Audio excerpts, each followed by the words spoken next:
Salut les investisseurs, dans cette vidéo, on va mettre à jour l'analyse de Eurofins Scientifique après la publication de ses résultats annuels. Pensez à vous abonner à la chaîne si ce n'est pas déjà fait. Allez, on commence tout de suite avec le cours de l'action. Donc on voit qu'on a bien dévissé depuis les plus hauts liés au boom de la pandémie. Depuis, on a été divisé par 2 sur Eurofins Scientifique. Est-ce que c'est le moment de jouer le rebond? On va regarder ça. Évolution du chiffre d'affaires, on est sur un chiffre d'affaires qui repart en croissance après la décroissance de 2023, donc là on se trouve sur 6,70% de croissance, c'est quand même plutôt sympathique, mais on est très loin des plus hauts des périodes précédentes, on était sur des 20% de croissance, là on est en train de rebondir, donc quelle va être la nouvelle norme de croissance par la suite? Est-ce que on va revenir aux 20%? Est-ce qu'on va plutôt stagner sur une croissance, on va dire, moyenne, autour de la valeur actuelle?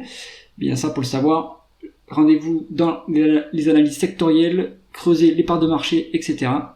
On voit que le groupe fait des acquisitions régulièrement pour agrémenter son chiffre d'affaires. Donc il est capable de sortir le portefeuille, la carte de crédit pour acheter les parts de marché. C'est plutôt bien si les acquisitions sont bien intégrées, si c'est facile à intégrer. Ça va prendre en compte. On continue avec l'évolution des marges. On est sur des marges qui rebondissent, donc ça c'est plutôt sympa. Taux de marge brute qui est pas si élevé que ça, à 22%, mais on est au-dessus de la médiane de 20%, donc on arrive quand même à rebondir avec le rebond du chiffre d'affaires, donc on a un effet ciseau positif, ça c'est plutôt bon. Le taux de marge d'EBITDA suit cette évolution, donc ça c'est aussi bon, c'est-à-dire qu'on a une maîtrise de l'efficience opérationnelle, on arrive à bien ne pas avoir de déperdition dans l'efficience opérationnelle, donc un taux de marge d'EBITDA à 20,28%, ce qui est très correct.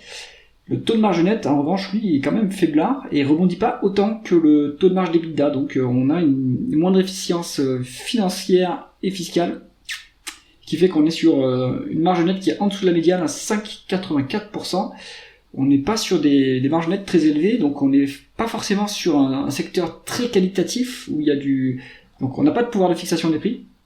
On arrive quand même à bien gérer les opérations pour avoir une marge d'EBITDA quand même assez élevée, mais on a une moindre efficience financière qui font qu'on n'est pas si loin du seuil de rentabilité. Donc ça c'est quelque chose à garder en tête. S'il y a une décroissance ou si on stagne en termes de chiffre d'affaires, on va potentiellement rapidement faire des pertes. Bon, ce qu'on voit ici en tout cas, c'est que ça rebondit un tout petit peu, c'est à surveiller, mais il n'y a pas de quoi paniquer. On continue avec la conversion des bénéfices nets en free cash flow. Alors on voit que sur la période, les free cash flow sont beaucoup plus élevés que les bénéfices nets, donc dans ce sens-là c'est plutôt positif. Qu'est-ce qui s'est passé? Est-ce que c'est le BFR qui a évolué favorablement? Non. Est-ce que on a des dépenses non cash? On a 4 milliards de dépenses non cash, donc ça explique une partie de la différence. Et est-ce qu'on investit moins, donc on a moins de capex? Non, on a toujours autant de capex. Donc il manque une partie de l'explication. Donc ça, rendez-vous dans les tableaux de flux de trésorerie pour savoir d'où vient la différence. Mais on pourra utiliser les free cash flow pour valoriser l'entreprise, en tout cas, puisque les free cash flow reflètent mieux la profitabilité réelle de l'entreprise par rapport aux bénéfices nets. On continue avec la rentabilité opérationnelle. On est sur une valeur de rentabilité médiane, on est sur la médiane à 7,5, ce qui est correct, on va dire, qui n'est pas fantastique non plus. Si on regarde par rapport au chiffre d'affaires, on est légèrement plus élevé que le chiffre d'affaires de 2024, donc on peut autofinancer la croissance, mais ça va être un peu juste pour rendre du cash aux actionnaires. Sur les périodes passées, en revanche, on n'autofinançait pas la croissance, donc le cash a dû venir d'ailleurs, donc soit des actionnaires via des augmentations de capital, soit de la dette pour financer la croissance, parce que la rentabilité n'était pas suffisante. À l'heure actuelle, la rentabilité est suffisante pour couvrir la croissance, mais guère plus. On continue avec l'endettement net de l'entreprise. On est sur 2 fois l'EBITDA, donc ça c'est pas mal.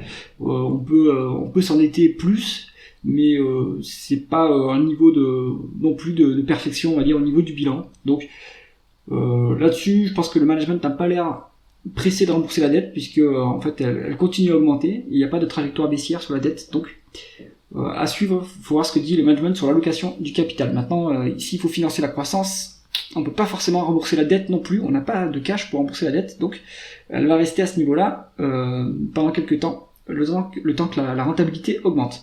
On est à un peu plus de de 4 fois un peu moins de 4 fois les free cash flow. Donc là-dessus non plus, il n'y a pas de problème particulier avec cette dette qui sera remboursable si nécessaire, mais dans ce cas-là, ça se fera au détriment des investissements. On continue avec le rendement de l'actionnaire. On est sur un dividende qui est versé de 150 millions, donc c'est pas fantastique. On est sur sur un peu plus de 1%, 1,5% de rendement du dividende.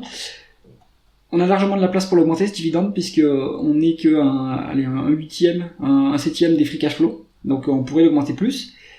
On voit qu'il y a eu de la dilution par le passé sur le nombre d'actions, mais il y a des rachats d'actions à l'heure actuelle, donc ça augmente un peu le rendement de l'actionnaire. Est-ce que ces rachats d'actions vont être structurels? Est-ce qu'ils se font une valorisation attractive? Enfin, on va le voir après. Bon, c'est toujours bon à prendre, tout dépend le prix auquel se fait ce rachat d'actions. Le rendement de l'actionnaire indiqué par Coifid me semble pas correct, puisqu'on a 10%, mais c'est pas du tout ça. Donc, moi je pense qu'on est plutôt sur un rendement de l'actionnaire autour de entre 1,5 et 2%, ce qui peut être bien pour un investisseur de long terme qui va profiter d'une augmentation potentielle du dividende. Ça reste à confirmer.